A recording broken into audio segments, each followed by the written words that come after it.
নমস্কার, আমার গল্প পাঠ আসরে আপনাকে স্বাগত জানাচ্ছি। আজ আমি পড়ে শোনাচ্ছি মানিক বন্দ্যোপাধ্যায়ের একটি ছোট গল্প, চুরি চামারি। লোকেশ মাইনে পেল 4 তারিখে। রাত্রে তার ঘরে চুরি হয়ে গেল। সেদিনও অফিস থেকে বাড়ি ফিরতে লোকেশের রাত 9টা বেজে গিয়েছে। কোথাও আড্ডা দিতে, সিনেমা দেখতে বা নিজের জরুরি কাজ সারতে গিয়ে নয়, সোজা অফিস থেকে বাড়ি ফিরতেই দেরি। ছোট বেসরকারি অফিস, যদিও আধা সরকারিভাবে সরকারের সঙ্গে যোগ আছে, লোক খাটে কম, যত লোকের খাটা দরকার তার চেয়েও কম। এমনিতেই 2-1 ঘন্টা বেশি খাটিয়ে নেয় ওভারটাইম না দিয়েই। মাস কাবারের কদিন 8টা, 8:30 পর্যন্ত অফিসে থাকতে হয়। খুব সোজা কৌশল। বেতন দেওয়ার সুনিশ্চিত আশ্বাস দিয়েও সময় মতো বেতন না দিয়ে আটকে রেখে খাটিয়ে নেওয়া, এবং এমনই তাদের প্রচণ্ড প্রয়োজন মাসকাবারি বেতনটার, যে আশায় আশায় রাত 8টা-9টা পর্যন্ত কাজ করে যায়। মাইনে অঘোর দেবে, না দিয়েও উপায় নেই। আজ দিয়েও তো দিতে পারে। অঘোর বলে, বসে থাকবেন না, মাইনে পান, খেটে খান। এ ভাবটা ভুলতে চেষ্টা করুন। ওরকম ভাববে কারখানার কুলিরা। মনে রাখবেন, বড় মন্দার বাজার। আপিস টিকে থাকলে তবেই আপনারা টিকে রইলেন। আপিসের উন্নতি হলে তবেই আপনাদের উন্নতি। তারা গুজগাছ ফোঁস ফাঁস করে। চাপা গলায় কেউ গর্জে ওঠে, ধুত্তেরি তোর। ক্ষোভ বুকে নিয়ে তবু কাজ করে যায়। কৌশলটা খাটছে না দেখলে অঘোর হয়তো চটে গিয়ে আরও বেতন গোনা একদিন পিছিয়ে দেবে শোধ নিতে। কদাচিৎ 1লা-2রা তারিখেও বেতন মিটিয়ে দেয়। যে তারিখেই মাইনে পাক, তারা সই করে 1লা তারিখে পেয়েছে বলে। উদ্বেগ চেপে রেখে ছবি প্রশ্ন করে, পেয়েছো আজ? পেয়েছি। নোট কটা ছবির হাতে দিয়ে সে জামা কাপড় ছাড়তে থাকে। মুখ হাত ধোয়া হতে না হতে ঘরের বাইরে বাড়িওয়ালা সুরেনের গলা শোনা যায়। আছেন নাকি লোকেশবাবু? লোকেশ ঘরের ভেতর থেকেই বলে, আছি মশাই, আছি। এত অস্থির হন কেন? সারাদিন খেটে খুটে এলাম, সকালে দিলে হতো না? দেয়ারটা দিলেই চুকে যায়। ছবি বলে, দিয়ে দাও, চুকে যাক। সুরেনকে ঘরখানার ভাড়া দিয়ে রসিদ নিয়ে খেতে বসে ক্ষুব্ধ লোকেশ বলে, কই, আমরা তো পাওনা টাকা এভাবে আদায় করতে পারি না। প্রত্যেক মাসে মাইনে দিতে টালবাহানা করবে, বেশি বেশি খাটিয়ে নেবে। খাটেন কেন? জোর করে বলতে পারেন না 1লা তারিখে মাইনে চাই, বেশিক্ষণ খাটালে পয়সা চাই? রুটি চিবোতে চিবোতে লোকেশ একটু ঝাঁঝালো হাসি হেসে বলে, না, আপনি কি বুঝবেন বলুন? কম লোক, ইউনিয়ন ফিউনিয়ন নেই। যে তেড়িবেড়ি করবে তাকে দেবে খেদিয়ে। আমরা কি বলা বলি করি না ভেবেছেন যে এসব অন্যায় আর সইব না? কিন্তু এই বলা বলেই সার হয়। একজনকে গিয়ে হাল ধরতে হবে তো। যে এগোবে সঙ্গে সঙ্গে তাকে বরখাস্ত করবে। বেটা 1 নম্বর চামার। ছবি গোমরা মুখে বলে, সত্যি যা দিনকাল, এর মধ্যে চাকরি বাকরি চলে গেলে সে যেন শিউরে ওঠে। রাত্রে দুজনেই তারা খানিকটা নিশ্চিন্ত হয়ে ঘুমোয়। কাল দোকানের ধার, দুধের দাম এসব মিটিয়ে দেওয়া যাবে। রেশন আসবে। অনেক দিন পরে আতপো মাছ এনে স্বাদ গন্ধে ভাত খাবে। ছবির জন্য শাড়ি একখানা চোখ কান বুজে কিনে ফেলা হবে কি না সেটাও ঠিক করে ফেলা যাবে। ঘুমের মধ্যে রাত্রে চুরি হয়ে যায়, তারা টেরও পায় না। ভোরে অন্য লোকের ডাকাডাকিতে ঘুম ভেঙে দেখে এই ব্যাপার। পাড়াতেই 2-3 ঘরে চুরি হয়ে গেছে কিছুদিনের মধ্যে। তাদের ঘরে চুরি হওয়াটা মোটেই আশ্চর্য ব্যাপার নয়। কিন্তু জানালার বাঁকানো শিক, খোলা দরজা আর তাদের যথাসর্বস্বের শূন্যস্থান দেখেও যেন তাদের বিশ্বাস হতে চায় না যে সত্য সত্যই তাদের ঘরে চুরি হয়ে গেছে। কেবল 2টি মানুষ বলেই সামান্য মাইনেতে তাদের একখানা ভাড়াটে ঘরে মুখ গুঁজে কোনো রকমে চলে যায়। তাদের ঘরে চুরি? পাড়াতেই তো কত পয়সাওয়ালা লোক আছে। এ বাড়ির দোতলাতেই বাস করে বাড়িওয়ালা সুরেন। ওদের বাদ দিয়ে তাদের ঘরে হানা দেওয়ার জন্য এত হাঙ্গামা করার কোনো মানেই হয় না। তারা পরস্পরের মুখের দিকে তাকায়। লোক জড়ো হয়েছে, জিজ্ঞাসা, মন্তব্য আর এখন তাদের কী করা কর্তব্য সম্পর্কে উপদেশ দেওয়া চলছে। নিঃশব্দে তলার কাঠ কেটে চোরেরা কী করে এত মোটা শিক বাঁকিয়ে দিল তাই নিয়ে বিস্ময় প্রকাশ ও জল্পনা কল্পনা চলছে। কিন্তু লোকেশ আর ছবির কাছে কিছুতেই যেন ঠিকমতো গুরুতর হয়ে উঠতে পারছে না ব্যাপারটা। সুরেন বলে, দেখলেন তো মশাই, ভাগ্যে ভাড়াটা আদায় করে নিয়ে গেছিলাম, নইলে ওই টাকাটাও গচ্ছা যেত আপনার। শুনে লোকেশের যেন হাসি পায়। যার এরকম সর্বস্ব চুরি হয়ে গেছে, ভাড়ার ওই কটা টাকা বেঁচে গেছে বলে তাকে সান্ত্বনা দেওয়ার চেষ্টা। এই কথাটা উল্লেখ করে ছবিও পরে বলেছিল, আমার কান পাশা যে বাঁধা দিয়েছিল সেটাও তাহলে আমাদের ভাগ্যেই বলতে হবে। ঘরে ছিল একটা ট্রাঙ্ক, একটি চামড়া সুটকেস, একটি হাত বাক্স, তাকে সাজানো কিছু বাড়তি বাসন আর আলনায় সাজানো জামা কাপড়। এসব কিছুই চোরেরা রেখে যায়নি। নিত্য ব্যবহারের অর্থাৎ গায়ের গহনা আর রান্না খাওয়ার বাসনগুলি আছে। 8 গাছা চুড়ির মধ্যে 4 গাছা হাতে আছে, গলায় হারটা আছে আর কানে দুল। অন্য ভাড়াটের সঙ্গে সিঁড়ির নিচেকার ছোট্ট ঘরটিতে তাদের রান্না হয়। ও ঘরে থাকায় মাজা বাসন কটা রয়ে গেছে। আর সমস্ত কিছুই চোরে নিয়েছে, সোনার উপর গয়না ও উপহার দ্রব্য, বিয়েতে এবং অন্যভাবে পাওয়া সমস্ত দামি জামাকাপড়, সাধারণ ভালো জামাকাপড় কটা পর্যন্ত। আলনাটা পর্যন্ত খালি করে নিয়ে গেছে। এটাই যেন সকালে তাদের পীড়ন করে সবচেয়ে বেশি। পরনে লুঙ্গি আর একটা ছেঁড়া পাঞ্জাবি ছাড়া কিছুই নেই লোকেশের, যে পরে আপিস যাবে। লুঙ্গি আর ছেঁড়া পাঞ্জাবিটা পরে বেরিয়ে রাস্তায় যে জামাকাপড় কিনে নেবে তারও উপায় নেই। সারা ঘর হাতড়ে বেড়ালে দুটো তামার পয়সা মিলবে কিনা সন্দেহ। পয়সা করে সব ওই হাত বাক্সটায় থাকতো। তারপর আছে পেটের ব্যাপার, রেশন আনলে, বাজার করলে তবে খাওয়া জুটবে। ছবির মুখে সত্যই এক ঝলক হাসি ফোটে।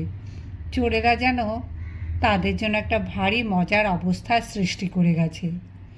খাওয়া তো পরের কথা, একদানা চিনি নেই যে তোমায় 1 কাপ চা করে দেব। এতক্ষণ বড়ই চিন্তাক্লিষ্ট দেখাচ্ছিল লোকেশের মুখ। ছবির কথা বলার ভঙ্গিতে তার মুখেও হাসি ফোটে। কটা টাকা ধার করার চেষ্টা করে দেখি, তারপর যা হয় হবে। ছবির মুখের ভাব শক্ত হয়ে যায়। কার কাছে ধার চাইবে? সেদিন যারা 10টা টাকা দিল না, কান পাশা দুটো বাঁধা দিতে হলো, আবার তাদের কাছে হাত পাততে যাবে? লোকেশ বলে, তা নয়, তখন মাসের শেষ, কারো হাতে সামান্য টাকা ছিল না, নইলে কি রমেশবাবু, তিলকবাবু কদিনের জন্য 10টা টাকা দিত না? এমন বিপদ ঘটল, আর যার কাছে চাইব সেই দেবে। ছবি ধীরে ধীরে মাথা নাড়ে। কদিনের জন্য তো ধার নেবে, কদিন বাদে শোধ দেবে কোত্থেকে? সারা মাস চালাবে কি দিয়ে?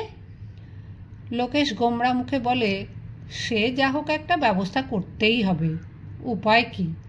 থাক, তোমার আর আবোল তাবোল ব্যবস্থা করে কাজ নেই, আমি ব্যবস্থা করছি।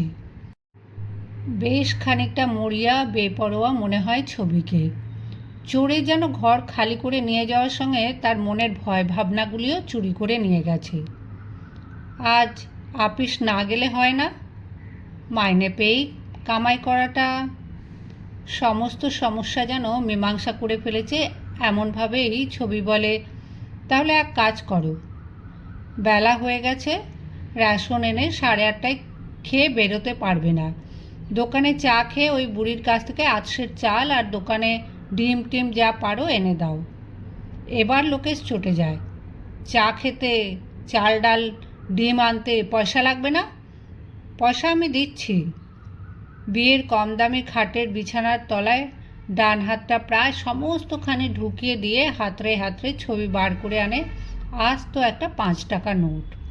বলে, 6-7 মাস আগে 5 টাকা হিসেবে মেলেনি, মনে আছে?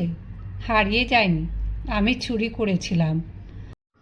তারপরে একটু উদ্বেগের সঙ্গে বিছানা করে, চলবে তো? দুমড়ে মুচড়ে গেছে। লোকেশ বলে, চলবে, 100 বার চলবে। তোমার জন্য চা আনবো না? আমি মনদের সাথে খাবো ক্ষণ। এমন বিপদে পড়েও টাকা, চাল, ডাল ধার চাইছি না। এতখানি দয়ার বদলে 1 কাপ চা না খাওয়ালে চলবে কেন? লোকেশ তবু ইতস্তত করে। ছবি তাগিদ দিয়ে বলে, দাঁড়িয়ে রইলে যে, বেলা বাড়ছে না? সব তো বুঝলাম, আমি আপিস যাব কি পড়ে? সে ব্যবস্থা করছি। শুধু চা খাবো না, মনদির কাছে রবীনবাবুর একখানা ধুতি ধার করব। পরশু তরশু লন্ড্রিতে আর্জেন্ট ধুয়ে ফেরত দিলেই চলবে। লোকেশ তবু ইতস্তত করে। সে তো বুঝলাম, কিন্তু তারপর কি করব? ওর জবাব সেই এক কথা, কি আবার করবে? আপিস যাবার সময় নিয়ে যাবে। লোকেশদের আপিসে সেদিন কাজে বড়ই ব্যাঘাত ঘটে। কাজ আরম্ভই হয় ঘণ্টাখানেক দেরিতে। সবাই এসে পৌঁছে গেলে লোকেশ সকলকে বলে, টুল ফুল নিয়ে সবাই জড়ো হয়ে বসুন দেখি একসাথে, ভীষণ জরুরি কথা আছে। তার মুখ দেখে আর কথা শুনে সবাই একটু হকচকিয়ে যায় বটে, কিন্তু তাকে ঘিরে বসে সকলেই। কোনো রকম ভূমিকা না করে লোকেশ জোরের সঙ্গে ঝাঁঝের সঙ্গে বলে, আমরা কি কুকুর বিড়াল? যত ইচ্ছা খাটিয়ে নেবে, সকাল 9টায় শুরু করিয়ে রাত 9টায় ছুটি দেবে, সময় মতো মাইনে দেবে না। একজন বলতে যায়, তোমার বাড়িতে নাকি চুরি হয়েছে শুনলাম। লোকেশ বলে, ঘর খালি করে সব নিয়ে গেছে। সে গল্প পরে বলছি, এখন কাজের কথা শুনুন। আমরা চুপচাপ মেনে নিই বলে আরও পেয়ে বসেছে। আজ আমরা সাফ জানিয়ে দেব যে আমরা আপিস আইনের বাঁধা টাইমের বেশি খাটবো না। খাটালে ওভারটাইম দিতে হবে, ঠিক তারিখে মাইনে দিতে হবে আমাদের। সকলে নির্বাক হয়ে থাকে। লোকেশ শান্তভাবেই বলে, ভয় পাবেন না, যা বলার আমি বলবো অঘোরবাবুকে। আমি সকলের হয়ে ঝগড়া করব। আপনারা শুধু আমার পেছনে থাকবেন। যদি ক্ষতি করে আমার করবে, আপনাদের কিছু করবে না। তবে বাড়ির চুরির ব্যাপারটা জানতে চেয়েছিল প্রৌঢ়বয়সী যতীন। সে সঙ্গে সঙ্গে জোর দিয়ে বলে, তোমার একলার ক্ষতি করবে মানে? আমরা তা মানব কেন? 1 ঘণ্টা আলোচনার পর যে যার জায়গায় গিয়ে বসে, কিন্তু কাজে কারো মন বসে না। অঘোর আরও দেরিতে আসবে, কিন্তু খবর তার কানে পৌঁছবে, নিশ্চয়ই ডেকে পাঠাবে লোকেশকে। তারপর কি নাটক আরম্ভ হবে কে জানে। ছাপোষা চাকরি সর্বস্ব তাদের আপিস জীবনে। অঘোর যথাসময়ে আসে, নিজের ঘরে বসে। কাজ করার বদলে সকলে 1 ঘণ্টা জটলা করেছে। খাস ও একমাত্র বেয়ারা বেচুর কাছে এ খবরও নিশ্চয়ই সে শোনে, কিন্তু সারা দিন কেটে যায়। লোকেশকে সে ডাকে না। আপিসের মুষ্টিমেয় মানুষ কটার বিদ্রোহের খবর সে যে পেয়েছে সেটা টের পাওয়া যায় একটি বারও তার আপিস ঘরে না আসায়। রোজ সে 3-4 বার টহল দিয়ে যায়। ক্রমে ক্রমে সকলে এটাও টের পায় যে অঘোর প্রতীক্ষা করছে। তারা নিজে থেকে কি করে না দেখে সে কিছুই করবে না। 5টা বাজতেই সকলে কাজ বন্ধ করে উঠে দাঁড়ায়। লোকেশ বেচুকে ডেকে বলে, বলগে যাও, আমরা যাচ্ছি। মিনিট 5 পরে অঘোর নিজের ঘর থেকে বেরিয়ে এসে শান্ত কিন্তু গম্ভীর গলায় জিজ্ঞেস করে, কী ব্যাপার? অবুঝ ছেলেরা দুষ্টমি করে বায়না ধরেছে। সে পিতার মতো শুনতে চায় তাদের নালিশ। শুনে নিশ্চয়ই স্নেহময়, কিন্তু তাদের মঙ্গলাকাঙ্ক্ষী অভিভাবক পিতার মতোই বিচার করবে। লোকেশও শান্ত গম্ভীরভাবে তাদের নালিশ জানায়। তারা অতঃপর কী করবে স্থির করেছে তাও জানায়। অঘোর উদারভাবে বলে, বেশ তো, তোমরা চাকরি করার সরকারি আইন মতো চাকরি করতে চাইলে আমি কি না বলতে পারি? আমি কি আইন ভেঙে গায়ের জোরে তোমাদের বেশি খাটিয়েছি? ওসব আইন টাইনের কথা খেয়ালও ছিল না আমার। আমরা মিলেমিশে কাজ করছি, মানিয়ে চলছি, ব্যাস। লোকেশের দিকে দৃষ্টি নিবদ্ধ রেখে বলে, তোমরা যে ঘরোয়া ব্যবস্থাটা পছন্দ করছো না আমাকে জানালেই হতো। হঠাৎ এরকম গণ্ডগোল করার কোনো মানে হয়? নিজের আপিসের ওপরেই যে ব্রিটিশরা এসেছে এমনভাবেই নাক মুখ সিঁটকোতে সিঁটকোতে অঘোর সকলের আগে বেরিয়ে গিয়ে গাড়িতে ওঠে। একটা মস্ত যুদ্ধে যেন জয়লাভ করেছে, প্রকাণ্ড অনিয়ম থেকে রেহাই পেয়েছে, এমনইভাবেই সকলে কলরব করে। কম বয়সী দু একজন পিঠ চাপড়ে দেয় লোকেশের। প্রৌঢ় যতীন বলে, আজকেই শেষ হয়ে গেল ভাবছো নাকি তোমরা?